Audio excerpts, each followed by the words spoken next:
વિભાગ સંપૂર્ણપણે એક્શન મોડમાં છે। સુરતમાં ચાંદીપુરા વાયરસને લઈ આરોગ્ય વિભાગ એલર્ટ મોડ પર।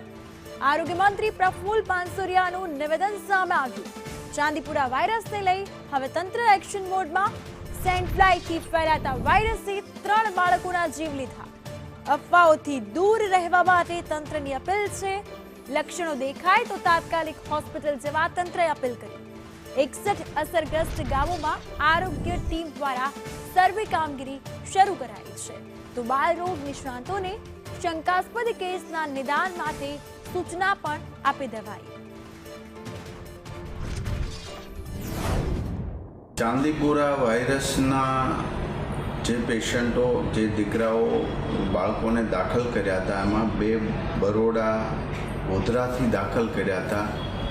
એ બંનેના પોઝિટિવ રિપોર્ટ આવ્યા હતા અને એમનું એ સમયે ડેથ થયું હતું। એ જ રીતે હિંમતનગરમાં સિવિલ હોસ્પિટલમાં જ્યારે દાખલ એક રાજસ્થાનનો પેશન્ટ કરવામાં આવ્યો હતો દીકરાને બાળકને એ પણ પોઝિટિવ પેશન્ટ આવ્યું હતું ને એમનું પણ ડેથ થયું।